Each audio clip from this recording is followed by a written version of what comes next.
Et on a le plaisir aussi de recevoir les Bulgares, c'est la fête nationale bulgare aujourd'hui. Et je crois que d'ailleurs, il y a la ministre bulgare qui est en visite sur notre salon d'agriculture. Voilà, je ne sais pas si dans les échanges diplomatiques, voilà, c'est le message au passage. D'ailleurs, on a insisté lourdement pour renforcer les échanges économiques entre la Bulgarie et la France. Mais voilà, en tout cas, montrer aussi que la Suède a montré un bel exemple. Peut-être que toutes les informations, on essaiera de les faire circuler. Le pays où il en est, il est quasiment à 3 à 4 fois la consommation de ce qui est fait sur notre territoire par rapport à la population, et des progressions très très importantes et très significatives. On nous a même dit que les rendements agricoles étaient quasiment similaires aujourd'hui en bio au niveau de la production. Donc il y a des marges de progrès. Sur ça, je regarde les amis de l'agence bio aussi pour voir si on est vraiment dans les mêmes chiffres. Mais en tout cas, des chiffres très encourageants et très positifs qui étaient très intéressants. Voilà, en tout cas, notre cher ministre, on est très heureux de l'accueillir, et dans une ambiance beaucoup plus chaleureuse peut-être que par ailleurs, et beaucoup plus sympathique. Voilà. Ça c'est bien de souligner, parce que dans la bio, on croit en notre ministre. Nous, on estime qu'on a un bon ministre, voilà, au passage, pour le dire. On n'est pas comme certaines organisations syndicales qui refusent leur responsabilité sur les décennies du système agricole français. Je crois qu'on a toute notre part de responsabilité, et c'est tellement facile de dire qu'un ministre est responsable de tout. Alors, c'est vrai, c'est ça, on est d'accord. Et qu'aujourd'hui, en tout cas, on ne partage pas. Je suis scandalisé de voir que certains syndicats ne prennent pas leur responsabilité. Et d'ailleurs, il y a des tribunes qui sont dans la presse aujourd'hui pour montrer à quel point la responsabilité de cette organisation syndicale, je ne veux pas la citer parce que je ne vais pas leur faire de la publicité. Et puis, je veux accuser personne. Mais en tout cas, nous, en bio, on se veut être positif et montrer que, en tout cas, on est au service, et l'agence bio, au service de ce monde agricole qui est en souffrance. Et ça nous fait pas plaisir, parce qu'on souhaite largement partager avec la FNAP, bien sûr, et d'autres organisations professionnelles, pour montrer que la bio est un élément de réponse. Merci aussi pour le soutien avec le Fonds Avenir Bio, montre qu'on peut structurer les filières, qu'on peut développer en harmonie notre exemple, montrer que les entrepreneurs que je représente aujourd'hui par le SINA Bio, on est capable de structurer les filières, de montrer la voie, en tout cas, à une agriculture différente. On le voit aussi dernièrement avec notre conférence de presse que nous avons fait la semaine dernière avec l'agence bio, que les médias répondent à nos invitations, montrent bien qu'en tout cas il y a une large implication et une large demande du peuple et du citoyen qui va du média, de la presse, et puis on voit même les médias ont parlé des problèmes des pesticides. Je crois qu'aujourd'hui c'est largement répandu dans notre question. Nos consommateurs sont là, en attente très forte, très forte. J'insiste là-dessus, sur cette profession du bio, que nous devons aussi nous travailler. Et nous avons la chance d'avoir une organisation qui s'appelle l'Agence Bio, un mouvement d'intérêt public qui va fêter ses 15 ans cette année, et dont je suis fier d'être représenté sur le président aujourd'hui, mais qui doit s'impliquer encore plus. Et je demanderai à toutes les composantes de cette agence bio de travailler d'arrache-pied en ce moment pour être dans les demandes de réponse, parce que le consommateur est demandeur, la profession est à l'écoute. Il y a beaucoup d'agriculteurs qui aujourd'hui sollicitent les chambres d'agriculture, des différentes professions dans le métier, pour se dire aujourd'hui vers quoi je vais, qu'est-ce que je vais faire, qu'est-ce que je vais produire. Et la bio est un élément de réponse, c'est peut-être pas le seul, mais en tout cas on veut se positionner, toute la filière bio aujourd'hui, pour dire nous sommes là et nous sommes fiers d'avoir entrepris des gens qui sont depuis 30 ans, 40 ans déjà impliqués dans l'univers de la bio et qui ont envie d'amener des éléments de réponse, comme je viens de le dire. C'est pas normal, le rôle et la mission de l'agriculteur, c'est nourrir l'humain.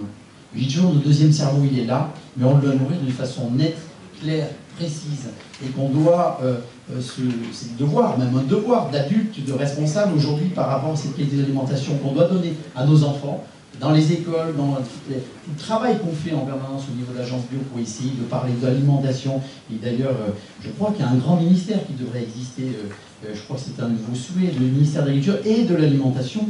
Et d'ailleurs d'aller chercher des budgets au ministère de la Santé pour les amener à ce ministère de l'Alimentation, pour dire on va réduire.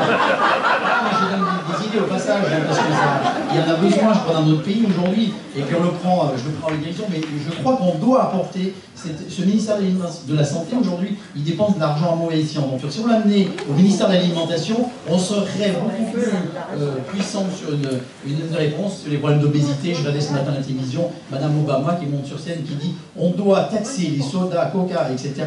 pour ramener à l'alimentation des budgets. Parce qu'on cherche des budgets, bon on va les trouver, hein. On est créatifs nous dans le bio. Hein.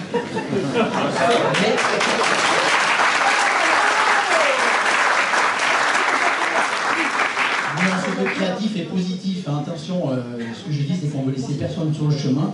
Et c'est l'accompagnement dans la construction d'un modèle. Parce que le modèle d'alimentation en agriculture nous amène à un modèle économique. Et ce modèle économique, aujourd'hui, on voit bien qu'il ne va pas desservir l'ensemble de la population mondiale. On parle de la planète, bien sûr. Nous, en France, on peut être un exemple. D'ailleurs, l'agence Bio, je viens de le dire, est un exemple. Mais on veut être un exemple, un modèle, parce que notre alimentation est surveillée par l'ensemble de la planète. Puisque donc on vient d'être reconnu il n'y a pas très longtemps sur notre modèle d'alimentation. Ben, montrons-le, l'exemple, nous les Français, qu'on est capable de renverser la vapeur et de dire on en a marre des pesticides, on en a marre des engrais chimiques, on en a marre d'une alimentation qui n'est pas claire et de qualité. Voilà, c'est le message aujourd'hui que le président de l'agence Bio de Je vais y revenir, je pense que ce contexte difficile fait qu'un certain nombre d'agriculteurs se posent un certain nombre de questions.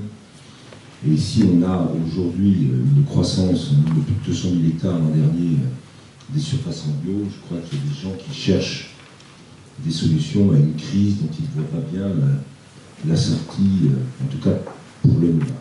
Et la bio offre pour beaucoup une solution, puisque la question qui est posée, c'est des prix. C'est est-ce que je travaille pour dégager un revenu, est-ce que les prix qui me sont versés sont à la hauteur de ce que j'estime le travail que je fais.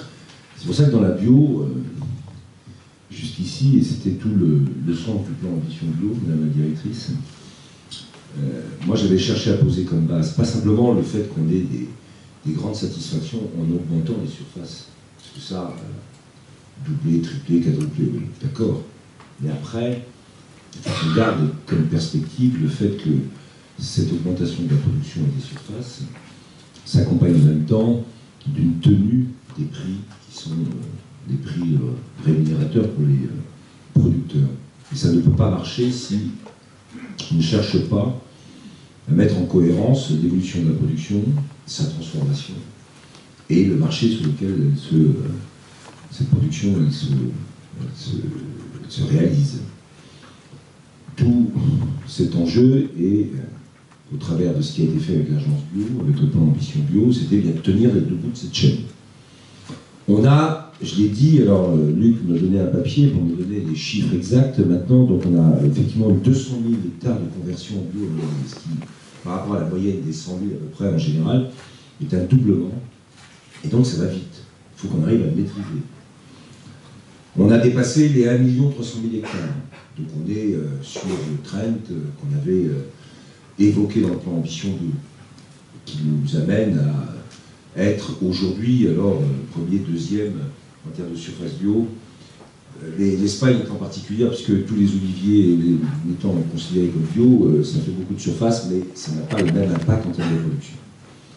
Donc on est dans une phase où on développe une stratégie de croissance, et je le disais, avec plus de 28 000, donc maintenant 725 fermes, donc pour être précis, ce qui est très important, avec 13 493 transformateurs, avec plus de 100 000 emplois, et ça compte.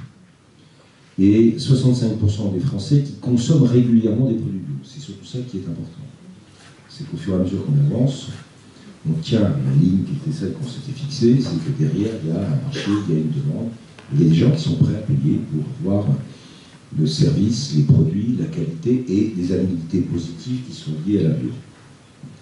On a engagé, à la demande d'ailleurs des sénateurs, du sénateur Joël Labbé, un travail qui va être proposé et publié sur tout ce que la bio amène en termes positifs sur un certain nombre d'éléments liés bien sûr à l'environnement, à la question des sols, à la question aussi de la lutte contre le réchauffement climatique, à la question de la biodiversité. Et ce travail permettra en particulier de poser un certain nombre de critères pour une nouvelle politique agricole commune, puisqu'à chaque fois qu'on en termine une, on est déjà en train de penser à la prochaine. Au mois d'ici avril, je ferai part aussi des propositions de la France sur ce sujet, en y intégrant un certain nombre d'objectifs. Je ne vais pas tous les donner maintenant, puisque ce n'est pas le sujet, mais je pense, comme me disait Luc, qu'il faudra qu'on y intègre la partie agriculture biologique, organique, comme on dit à Bruxelles, pour faire en sorte que ce soit aussi un élément d'une nouvelle politique agricole commune. Le verdissement a été une étape importante. On le sait, la bio a la reconnaissance qu'elle a avec les politiques du deuxième pilier. Mais il faudrait aussi peut-être qu'on ait, dans les choix de la politique agricole commune de manière globale, d'intégrer de manière plus précise et de manière plus spécifique l'agriculture biologique. Donc ça fera partie, en tout cas, des pistes sur lesquelles on va réfléchir au niveau de la France, puisque dans ce débat futur, on a quand même un rôle à jouer dans les orientations qui pourront être fixées pour la prochaine politique agricole commune. Ce succès, et Stéphanie Pajot qui est là me le dira, il est tel que ce qu'on avait prévu en termes budgétaires, c'est de faire passer le budget consacré à la bio de 90 millions à 180 millions d'euros pour 2020, avec une moyenne de 160 millions d'euros par an, est largement aujourd'hui consommée. Et les conversions en surface bio sont telles que, je le sais, au niveau des régions maintenant, on a un problème comment dirais-je, quand on réussit, bien voilà, on finit par toucher le budget qu'on avait prévu. On l'avait fait avec cette ambition bio 2017, mais avec des choix en plus des régions, puisque ça a été décentralisé au niveau des régions, qui selon les cas, lorsqu'elles ont plafonné les aides ou pas, ça a des impacts sur la capacité à poursuivre une politique encore plus dynamique pour essayer de favoriser les conversions. Donc là, on a un vrai sujet. Les élections régionales sont passées, l'ARF s'est organisée, il y a maintenant un vice-président chargé de l'agriculture qui a été désigné. Donc sur la partie deuxième pilier régionalisé, il va falloir qu'on refasse un point global pour voir comment les régions ont mis en œuvre ce qu'on leur avait proposé, les maquettes qui ont été mises en œuvre, et voir là où il y a des problèmes pour pouvoir poursuivre la dynamique qui est en cours et qui répond à un besoin du côté du consommateur, on l'a dit, mais aussi, on le sent bien, un besoin du côté des agriculteurs qui cherchent, je l'ai dit, des solutions pour sortir de la crise dans laquelle ils sont. Donc on est bien sur un sujet qui doit combiner deux objectifs, celui de l'amont et des agriculteurs et celui des consommateurs et aussi des citoyens. Donc là, on aura cette réunion avec l'ARF dans les semaines qui viennent, puisqu'il faut le temps quand même de la préparer, avec pas mal de sujets. Vous savez, on a proposé de pouvoir faire des avances sur le deuxième pilier au niveau des régions, en intégrant dedans les MAE et la bio, puisque c'est un sujet important, plus l'assurance récolte. Les régions, pour la plupart, l'ont mis en œuvre, donc ces avances vont être versées rapidement, et on aura à se poser la question de l'ajustement maintenant du niveau d'aide avec la dynamique qui est en train qu'on est en train de constater. On a, vous le savez, encore beaucoup de marge dans le domaine des céréales. Et ça, je sais qu'il y a un marché qui est là potentiel. On en a aussi beaucoup dans les domaines de l'élevage, et en particulier dans l'élevage porcin. On importe énormément de produits bio, et il faut, en termes de production, on a des besoins qui sont... D'accord, alors on ne les importe pas, mais moi je sais quand même qu'il y a des besoins. Il y a un manque, et alors... Faut que tu m'expliques, Elisabeth, que s'il y a un manque, comment on fait pour résoudre le manque? Moi, je te l'explique, à mon avis, on doit quand même en importer. Bon, bref, allez, on va pas discuter ce matin. Je suis d'accord, tu es d'accord avec moi, il y a un manque. Donc, il y a un besoin qu'on pourrait satisfaire. Bon, et donc, on peut développer la production porcine bio. Ce qui n'est pas si facile que ça, il faut la développer. Dans un contexte, là aussi, qui est extrêmement difficile. Et on bute sur une partie, quelquefois aussi, du règlement européen, qui fait qu'une exploitation pour être bio et reconnu comme bio, doit être bio dans sa totalité, ce qui fait que dans l'élevage porcin, certains aimeraient bien pouvoir faire les deux, on ne peut pas faire les deux. Donc il va falloir qu'on ait, et je l'ai dit quand on a eu la réunion au niveau de la région Bretagne, qu'il y ait quand même une stratégie de développement de la production de porc bio qui répond de toute façon à un besoin et qui permettrait pour certains de sortir d'une situation de difficulté. Bon, donc il y a des sujets spécifiques, il y a le sujet global du budget. Il y a le sujet de l'évolution aussi de tout ce qui va être, de tout ce que sont les MAE. Parce que si on est sur une logique de conversion, on a toujours eu ce débat, et après se pose la question des primes au maintien ou au soutien de l'agriculture bio, on est toujours dans un débat où plus vous en mettez sur la conversion, moins vous en avez sous le soutien, moins vous en avez sous le soutien, plus Stéphanie Pajot dit vous voulez abandonner la bio. On a offert la possibilité d'utiliser les MAE, parce que de toute façon, c'est tout à fait alors là, compatible, il n'y a aucune discussion à avoir. Alors c'est là que ce que je disais sur la future PAC, est-ce qu'il y a des mesures spécifiques qui peuvent être mises sur la bio au nom des objectifs et des externalités positives de la bio? C'est bien la question qui sera posée. Aujourd'hui, les MAE, c'est des mesures qui sont liées, vous savez, à des améliorations environnementales précises. La bio y répond par définition. Quand on avait eu, dans le débat de la PAC, je m'en souviens, les débats sur le verdissement, et qu'on avait considéré les exploitations bio comme vertes par définition, je me rappelle d'ailleurs c'était ce terme qui était utilisé, vertes par définition, bien sûr qu'à ce moment-là elles peuvent accéder au MAE. Mais faut-il qu'on puisse aussi peut-être mieux demain les définir comme étant un objectif spécifique, parce que derrière la bio, c'est ce qu'on verra avec le rapport qui va être rendu, il y a peut-être des choses encore plus spécifiques en termes d'externalité positive qu'il faudra valoriser en tant que tel.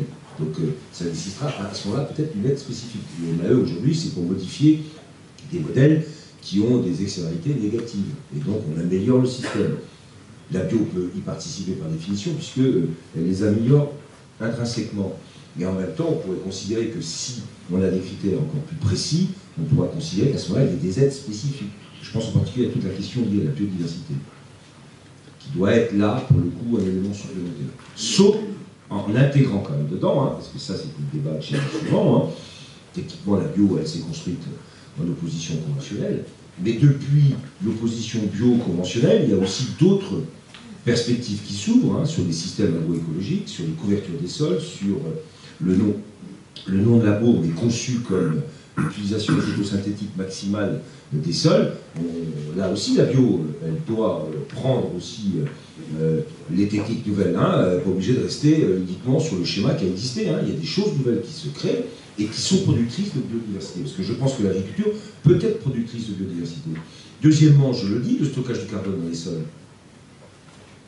Le 4 pour 1000 qu'on a engagé dans la COP21, qui consiste à considérer que plus on utilise la photosynthèse et plus on fixe du carbone dans le système photosynthétique, et si on en laisse une partie dans le sol, eh bien on fait du stockage de carbone, et les sols sont un élément d'atténuation du niveau des gaz à effet de serre, en particulier au niveau du gaz carbonique, qui sont un enjeu colossal. Alors, dans le potentiel qu'on a en stockage supplémentaire, et surtout pour éviter qu'une partie des sols de la planète aujourd'hui déstocke une partie du carbone, une partie des protoxydes d'azote. Je pense en particulier, si le réchauffement allait trop vite, vers tous ces sols de l'Est et du Nord de la planète, qui à ce moment-là dégageraient des gaz à effet de serre d'une manière colossale. Donc il faut qu'on ait aussi ces stratégies, à l'échelle française bien sûr, à l'échelle européenne, à l'échelle de l'Afrique, parce que là il y a un enjeu de lien entre la fertilité et le stockage de carbone qui est extrêmement utile et important. Et là, la bio aussi a sa place et son rôle à jouer. Faut-il qu'on soit capable aussi de s'adapter à des techniques, et là-dessus, il y aura sûrement un travail de cohérence à conduire. Enfin, sur la question de l'ambition bio, le lien entre la production et la structuration et la transformation, il va de soi qu'on a besoin d'un outil. L'outil, c'est l'agence. Alors, je sais que tous les 5 ans, on renouvelle le contrat. Et on arrive, je crois, après cette échéance au mois de mai. Donc je vais le dire de manière très claire, moi je souhaite qu'il y ait un accord qui soit trouvé, qu'on poursuive ce travail, et que l'agence bio, bien sûr. Mais on est partant, donc on est d'accord ensemble. Donc on va l'annoncer aujourd'hui. Voilà, ça. Donc on prolonge de 5 ans, encore un mandat. Ça me paraît indispensable. Cette agence a cette utilité de tenir ces deux bouts de chaîne dans la production, la transformation et sur la question de la commercialisation. C'est très important d'avoir cette stratégie cohérente. On l'a tenue depuis le début, on a intérêt de poursuivre. Même si cette agence n'aura peut-être pas la même directrice. Peut-être. Et donc, à partir de là, il faut féliciter quand même tout ce qui a été fait. Ça a été dit par le président, par Elisabeth. Donc, vous pouvez l'applaudir à la fin de votre travail.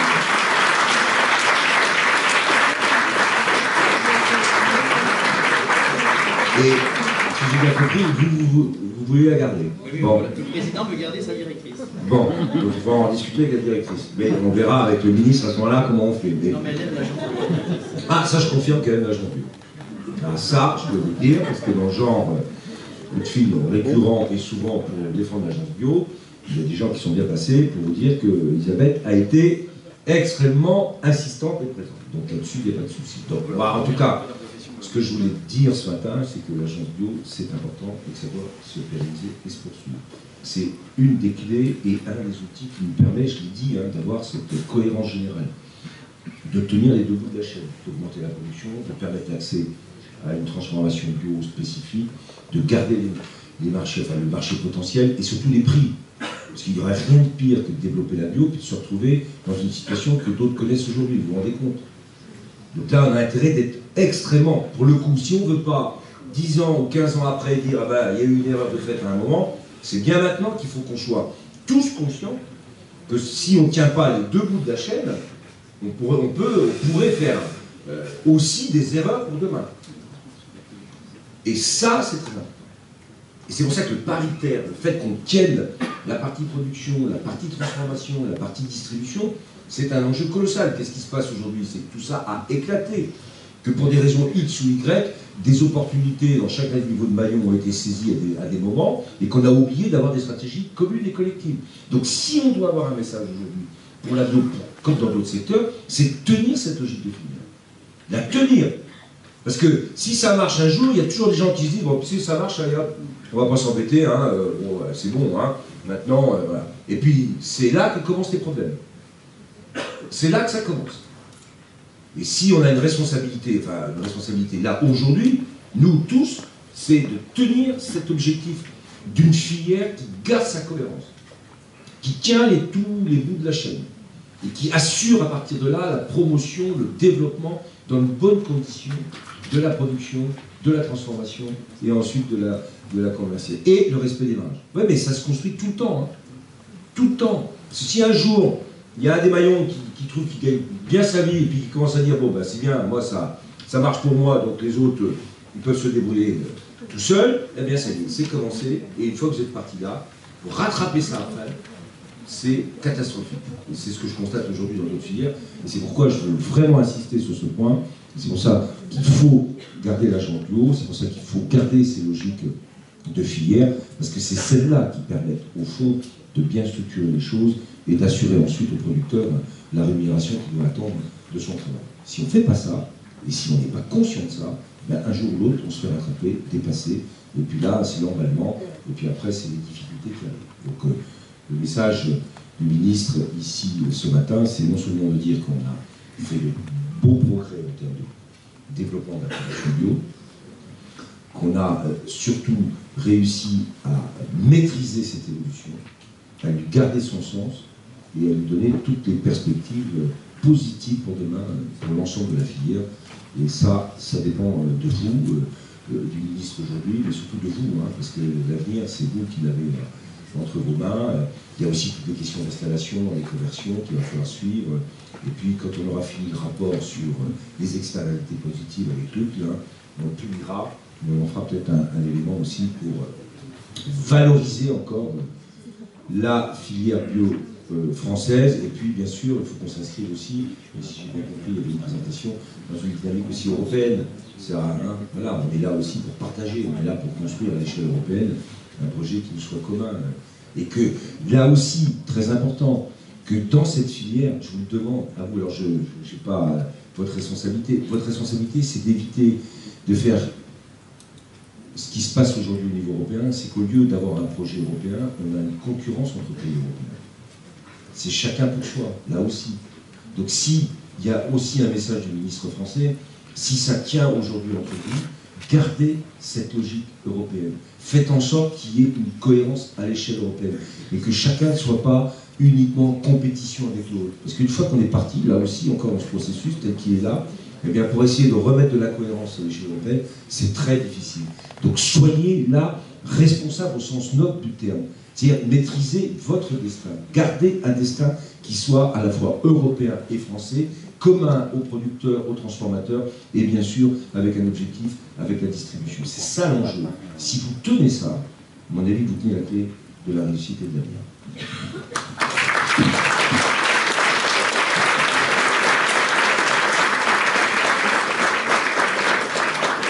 Merci pour ce très bon message très très clair. Et pour rebondir sur l'histoire de la traçabilité de la marge et tout ça, Ça fait partie de notre responsabilité, la profession, et je dirais même les amis transformateurs, c'est qu'on doit donner la transparence aux consommateurs, le prix qu'ils payent, parce qu'on dit toujours le prix du produit bio est toujours plus cher, etc. Mais qu'on donne la transparence sur le prix et la marge. On sait qu'en production, on paye plus cher, on sait que les différentes maillons de la chaîne doivent gagner économiquement, ils doivent pérenniser cette filière, créer de l'emploi, comme on l'a dit tout à l'heure. Mais il faut qu'on travaille sur la transparence, et on a des travaux qui sont en cours au niveau de notre syndicat pour essayer de voir comment on peut le mettre en pratique de suite avec les distributeurs, parce que c'est tout au maillon de la chaîne, il y a le distributeur, le transformateur, l'agriculteur, etc. C'est toute une filière complète sur laquelle on doit s'engager pour montrer l'exemple qu'en bio on sait construire en tout cas une transparence et associer complètement le consommateur de demain. Voilà l'enjeu de l'avenir. Allez, des questions. On va vous faire passer le micro. Merci de vous présenter, s'il vous plaît. Bonjour, monsieur le ministre Nicolas Henrique. Je suis connu en tant qu'éleveur cochon plein air en agriculture biologique extensif, reconnu par le grand chef. Je vous ai déjà... Le Larzac, voilà.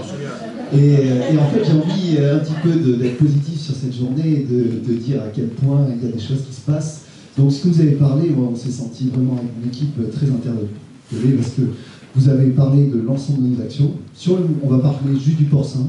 Moi, j'ai réussi à rendre ma ferme autonome quasiment avec un système en agro-silvopastoralisme, avec de l'innovation agricole, et c'est possible, avec une production larvaire qui va être, j'espère, habilitée, et j'aurai besoin de votre soutien là-dessus. En fait, on élève des larves pour les c'est ça, en fait, on découpe les monogastriques des céréales, ce qui est un enjeu important pour redonner des sols cultivables pour les humains.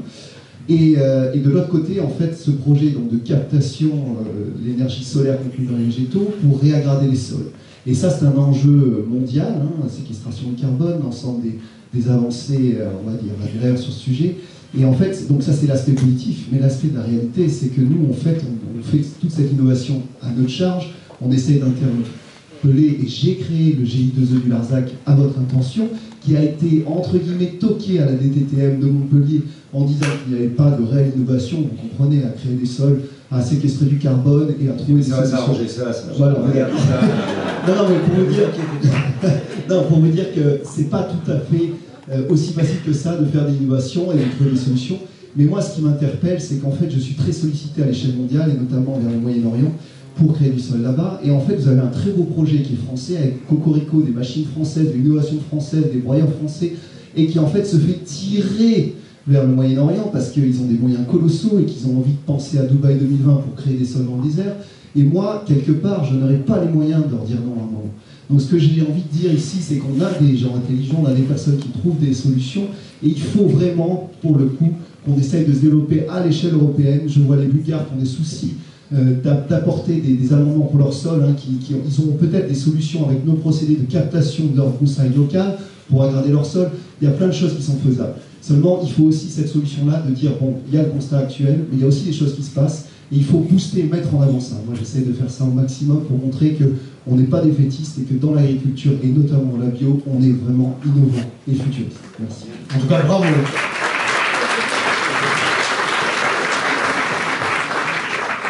Oui, non, je connais bien le sujet. Bon, le sujet est lié d'abord au GI2E, on va s'en occuper.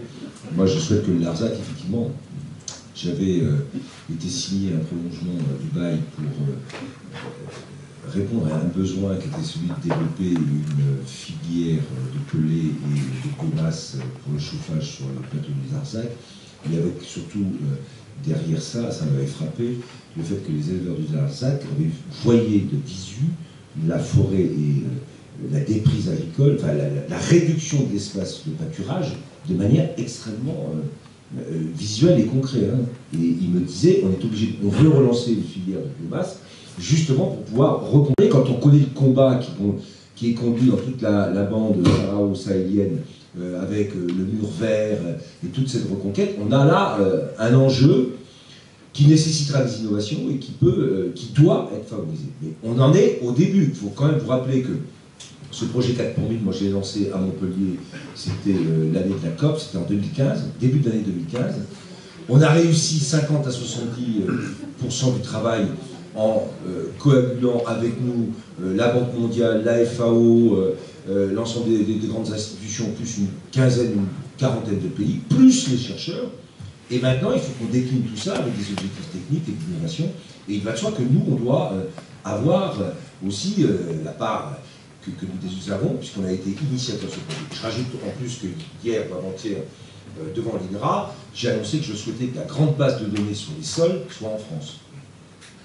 Tout ce qu'on a comme information sur les sols, dans le cadre du projet 4000 qui est parti de Paris et qui est parti de la France, on puisse avoir cette grande base de données nouvelles sur les sols, leurs évolutions, le stockage de carbone. Tout ça, ça fait partie des grandes innovations. Et il va de soi qu'il faut qu'on soutienne ceux qui sont innovants et qui permettent demain d'anticiper l'évolution de l'agriculture, sa mutation qui est en cours. Et c'est ce que je disais aussi dans ce débat avec l'INRA, c'est pas une rupture, il y a une mutation qui est en cours. Est-ce qu'on est capable de la maîtriser? Est-ce qu'on est capable de l'accélérer ou pas? Parce que dans la tête des agriculteurs et de beaucoup d'opérateurs, elle a déjà eu lieu. La preuve, la bio, tout ça, ça existe. L'agroécologie, elle existait avant que j'arrive. Mais tout l'enjeu politique, c'est de se dire, est-ce qu'on est capable, à partir de ce qui est en train de se constater, des innovations qui sont en train de se mettre en place, de les coordonner, de leur donner des objectifs beaucoup plus larges, plus vastes, pour assurer réellement cette mutation. Et en donner une concrétisation dans un pays comme le nôtre en particulier, et puis ensuite de le faire ailleurs dans d'autres pays du monde. Bon, voilà. Alors là, on est vraiment au moment où, voilà. Alors il faut tenir encore un peu et surtout ne pas lâcher sur ces objectifs. Et normalement, ça devrait quand même passer, on devrait y arriver. On a compris, courage aux jeunes initiatives. Mais il faut que tout le monde ait bien compris dans toutes les strates de composantes de notre pays. Madame. Bonjour Monsieur le Ministre, Sophie Charconnet, je suis une citoyenne de base, je suis bénévole aussi à Terre de Liens. Je suis très heureuse d'entendre ce que vous dites, surtout sur votre sensibilité à la captation, enfin, on va dire la poursuite de la COP21 quelque part. Je me permets d'être un petit peu lanceur d'alerte. Nous avons un projet en cours qui va bientôt être soumis au débat public dans le Val d'Oise, Triangle de Gonesse. Vous avez une des terres les plus fertiles d'Europe, sur lequel va être créé sur 90 hectares, Europa City, avec une piste de ski. Vous dites effectivement que dans ces lieux, alors on veut du local. À Paris, oui, on veut du local. Mais si effectivement on est obligé de dépendre systématiquement de Rungis, nous avons la possibilité d'avoir ces terres extrêmement fertiles qui demain vont être bétonnées. Est-ce que ce dossier fait partie des dossiers qui sont sur votre bureau ? Non, je ne savais pas qu'il y avait une piste de ski qui devait être créée dans le message. Eh bien, je vous invite vraiment, le débat public, c'est le 15 mars, et j'invite tous ceux qui peuvent le regarder. Les terres les plus fertiles du Triangle de Gonesse, c'est une aberration, et on est prêt d'avoir une dame des Landes, on va dire, bis, parce que franchement... Non, rajoutez pas trop de dames des Landes, parce que c'est compliqué à gérer. Voilà, je vous permets vraiment de prenez connaissance de ce dossier, c'est extrêmement important. Et voilà. Dans les pistes de ski, on va laisser sur les montagnes. Oui, non, je ne suis pas au courant. Et par contre, dans la loi d'avenir, on avait bien mis en place un dispositif sur les terres agricoles et les espaces naturels. On a regroupé ça avec ce qu'on appelle les CDPNAF, qui sont aujourd'hui consultés et qui ont des droits consultés à titre indicatif ou carrément à titre juridiquement. Pas simplement consultatif, mais d'autorisation, dès qu'on touche à des espaces agricoles de valeur ajoutée très importante. Donc on va regarder ça. Mais je ne suis pas au courant. On avait compris le message. Et du rôle de Terre de Liens aussi pour l'accès à la propriété. Et Terre de Liens, par contre, au-delà de ça, sur l'accès à la propriété, l'accès au foncier, est une association qui fait beaucoup de choses intéressantes. Monsieur le ministre, Ielo Ananas Bio du Cameroun, j'ai une remarque et une question. Dans votre ministère, si j'ai bien compris, il y a aussi la pêche. Non, là vous avez fait une mauvaise remarque, j'ai perdu la pêche. J'ai le ministère de l'Agriculture, de l'Agroalimentaire, de l'Alimentation et de la Forêt. J'ai pas la pêche. Et alors je suis porte-parole et souvent ça fait beaucoup parler d'ailleurs en disant qu'avec le porte-parole je peux rien faire. Jamais personne ne me reproche d'être ministre de la Forêt aussi, avec des choses super qu'on a fait. les porte-paroles sont... Donc j'ai pas la pêche. Bon. Enfin, j'ai la pêche, moi, hein. Si vous pouvez passer le message. Mais c'est le secteur qui n'est pas, hein. Si vous pouviez passer le message à vos collègues, ça serait intéressant parce qu'on parle toujours, notamment du moment de la COP21, des problèmes de biodiversité et de forêts qui disparaissent, qui vous concernent. Et on ne parle pratiquement pas du monde maritime alors qu'on est quand même un pays qui a beaucoup de côtes. Alors Ségolène en a parlé lors de la COP21. L'enjeu de la pêche est à l'environnement. Avec Alain Midalis. Ça avait été à l'époque l'idée justement de créer un ministère de l'économie maritime qui regroupait en fait toute l'économie portuaire avec l'économie de la pêche. C'est ça qui a fait qu'on avait à l'époque décidé de couper le ministère de l'Agriculture et de la Pêche pour faire un ministère spécifique. Donc l'enjeu dans le cadre de la COP21 de l'enjeu maritime, et pour la France en particulier, qui est le deuxième espace maritime mondial, c'est un enjeu colossal, que ce soit en termes de biodiversité, que ce soit aussi en termes de stockage et de régulation du climat.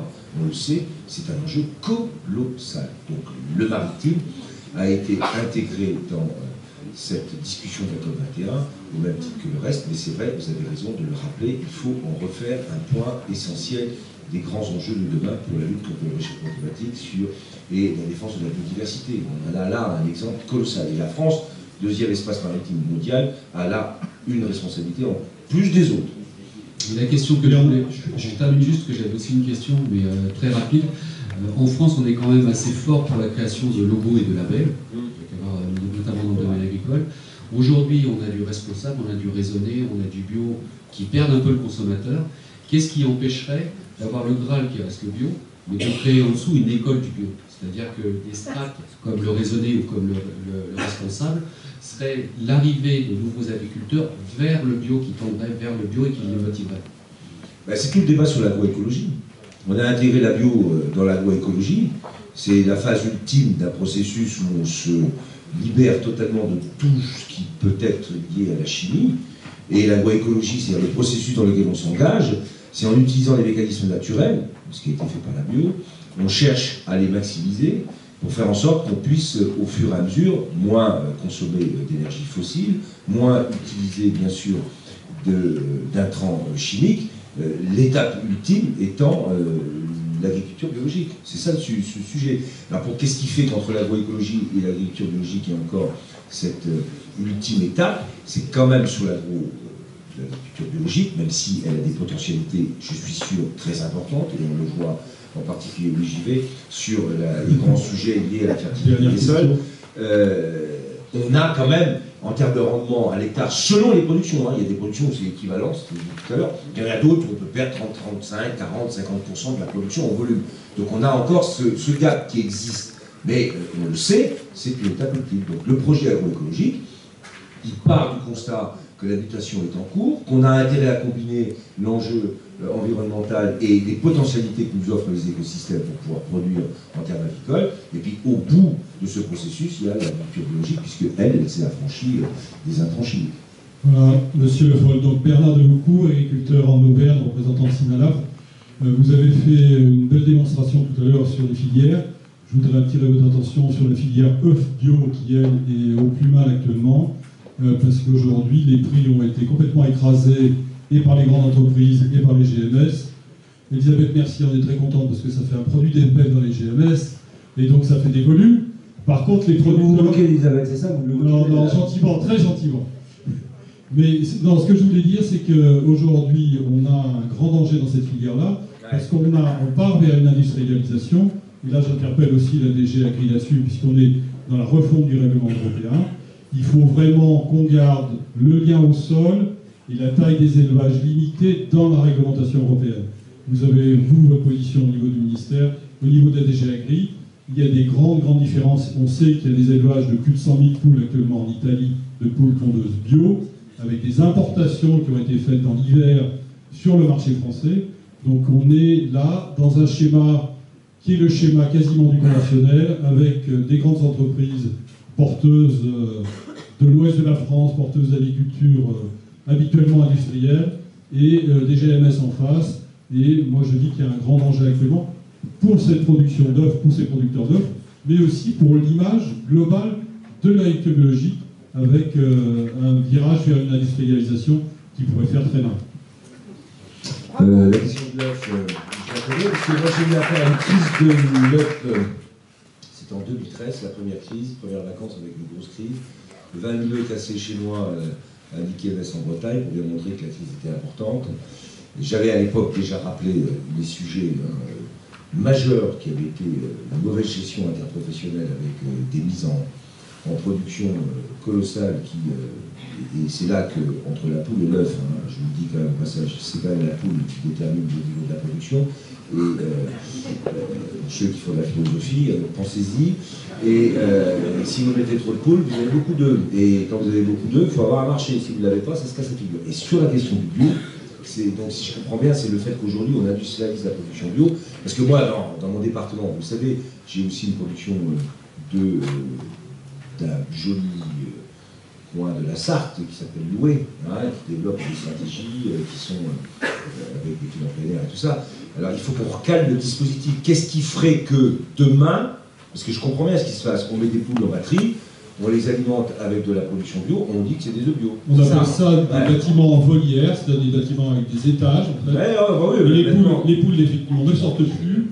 Et actuellement, on n'a pas de limitation sur la taille des bâtiments. On va regarder ce sujet, il y a un vrai sujet. Tout à fait. Dernière question. Je rajouterai juste un point. J'ai été extrêmement ferme aussi, dans un débat qui n'est pas directement lié, mais qui pourrait l'être, sur la question du bien-être. Parce que les Allemands, les Pays-Bas, les Danois, les Suédois ont présenté un projet sur le bien-être animal. Et eux, le bien-être animal, il est conçu uniquement pour les animaux qui sont dans des bâtiments plus ou moins industriels. Je leur dis, moi je veux bien discuter du bien-être animal dans les bâtiments industriels, nécessaire, mais il va falloir qu'on donne un élément supplémentaire pour les animaux qui sont élevés à l'extérieur. Parce qu'au fond, le bien-être des animaux, quand on le regarde, c'est quand même le plein air. Alors après, on les a mis dans des bâtiments, qu'on cherche à les mettre dans des conditions qui soient respectueuses du bien-être, oui, mais je ne veux plus qu'à l'échelle européenne, je le dis à la Commission, on débatte du bien-être considéré comme les bonnes conditions d'élevage dans des bâtiments, alors que la vraie question du bien-être, et c'est pour ça que je reviens à ce qu'on disait, elle est quand même liée aussi au fait que tous ces animaux, historiquement ou naturellement, ils sont plutôt mieux quand ils sont dehors. Bon, à bon entendeur, salut.